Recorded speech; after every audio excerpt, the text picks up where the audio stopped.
Hi hello friends, welcome to Mouni cine updates. என்னதாங்க கதை எழுதுறீங்க? அம்மா முடியல சத்தியமாக. ஒவ்வொரு சீரியலும் ஒரு காலத்தில் வந்து விரும்பி பார்த்தோம், அதுக்கப்புறம் ஏன்டா இந்த சீரியலை பார்க்குறோம் அப்படிங்கிற மாதிரி இருக்குது. இதே சீரியல் தான் வந்து பார்த்திங்கன்னா தெலுங்குல பிரம்மமொழின்னு சொல்லி ரொம்பவே நல்லா தான் பாசிட்டிவாக தான் போயிட்டுருக்கு. பட் அங்கே வந்து பார்த்திங்கன்னா இங்கே விஜய் அண்ட் பிரபா மேரேஜ் நடந்துச்சுல, அதே மாதிரி அங்கேயும் நடக்கும். ஆனால் வந்து பார்த்திங்கன்னா இங்கே வந்து டிவோர்ஸ் நடக்கலை இவங்களுக்கும் அனாமிகாக்கும். பட் அந்த தெலுங்குல வந்து டிவோர்ஸ் நடந்ததுக்கப்புறம் இவங்க 2 பேருக்கும் மேரேஜ் ஆடுவாங்க. பட் வீட்டில் உங்களோட மேரேஜ் அக்செப்ட் பண்ண மாட்டாங்க. ஸோ அதெல்லாம் வந்து பார்த்தீங்கன்னா தனி கொடுத்தனம் போயிடுவாங்க. ஸோ அது வந்து ஓரளவுக்கு பார்க்குற மாதிரி நல்லா இருக்குது கதைக்கலாம். ஆனால் இங்கே வந்து பாருங்கள், டிவோர்ஸ் கேன்சல் ஆன நோட்டீஸ் அனுப்புவாங்களாம். அதை வீட்டில் யாருமே பார்க்க மாட்டாங்களாம். கரெக்டாக எதிரி கையில் கிடைக்குமா, அது வந்து சூர்யா தான் பண்ண மாதிரி தப்பாக ஒரு சைன் போட்டு கொடுத்துருவாங்களாம். கடைசியில் இப்போ மாட்ட போகிறதும் சூர்யா தானா.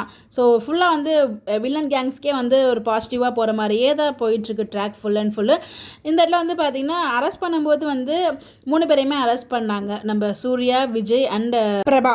ஸோ ஷூட்டிங் ஸ்பாட்டில் கிடச்ச அப்டேட்டை பார்க்கும்போது வந்து பார்த்திங்கன்னா விஜய்க்கும் பிரபாக்கும் எதுவுமே ஆகலை. பட் நம்ம சூர்யா மூஞ்சி மட்டும் பாருங்கள், ஃபுல்லாக வந்து அடித்து ரத்த காயமாக இருக்குது.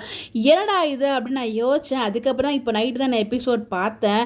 ஓ, அதுக்கு காரணம் இது தானே அப்படின்னு இப்போ தான் புரியுது. ஸோ என்ன சொல்கிறாங்கன்னா, வக்கீல் வந்து நம்ம சூர்யா சொல்கிறாரு, எப்படியாச்சும் பிரபா வந்து இங்கே இருக்கக்கூடாது, வெளியில் போகணும் அப்படின்ற மாதிரி சொல்கிறாங்க. அதுக்கு ஒரே ஒரு வழி தான் இருக்குது. பட் இது வேறு வழி கிடையாது, இதை பண்ணால் மட்டும்தான் நீங்கள் சொல்கிறது நடக்கும் அப்படின்ற மாதிரி சொல்கிறாங்க. என்ன சொல்கிறாங்க அப்படின்னு பார்த்தீங்கன்னா, ஸோ டிவோர்ஸ் நோட்டீஸ் வந்துச்சு, வீட்டில் இருக்க யாருக்குமே தெரியாது, நான் தான் பார்த்தேன், விஜய் பார்த்தா ஃபீல் பண்ணுவான்னு சொல்லிட்டு அவங்க கிட்ட நான் தான் மறைச்சேன் அப்படின்ற மாதிரி நீங்கள் பழியை ஏற்றுக்கோங்க அப்படின்ற மாதிரி ஒரு பொய்யான பழியை ஏற்றுக்க சொல்கிறாங்க. ஆக்சுவலாக இவர் தான் அந்த நோட்டீஸை வாங்கின மாதிரியுமே வந்து பார்த்தீங்கன்னா சைனும் போட்டிருப்பாங்க அந்த வில்லன் கேங்ஸில்.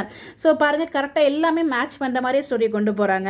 அங்கே வாலண்டியராக வந்து சூர்யாவே ஒத்துக்க போகிறாரு. ஆக்சுவலாக வந்து அவங்களை காப்பாற்றுக்காக தான் ஒத்துக்க போகிறாரு. பட் மகாவை பொறுத்த வரைக்கும் இவர் தான் வாங்கியிருக்காரு அப்படின்றது எப்படியாவது ப்ரூஃப் ஆகிடும். பிகாஸ் அங்கே சைன் வந்து சூர்யா சைன் தான் போட்டிருக்காங்க.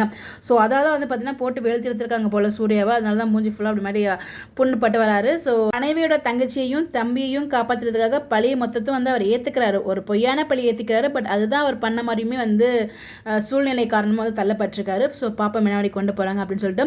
ஸோ இவங்கெல்லாம் வந்து எப்படி ரிலீஸ் ஆகி வந்துடுவாங்க. வந்தாலும் வந்து பார்த்தீங்கன்னா அனாமிகா, விஜய், பிரபா 3 பேரும் ஒரே வீட்டில் இருக்க போகிறாங்க. இது எப்படி கொண்டு போகிறாங்கன்னு பாருங்கள் கதையை. இது எங்கே போய் முடிய போகுதுன்னு எனக்கு தெரியல. இதில் இப்போ பார்க்குற பிக்மே அப்கமிங் ஷூட்டிங் ஸ்பாட் தான். அனாமிக்கும் அங்கே தான் இருக்காங்க விஜய் வீட்டில். ஸோ வேறு லெவலில் போங்க கதை. இதை பற்றி நீங்கள் என்ன நினைக்கிறீங்கன்னு சொல்லி உங்களோட எப்படின்னா மறக்காமல் கமெண்ட்டில் ஷேர் பண்ணுங்கள். Bye bye.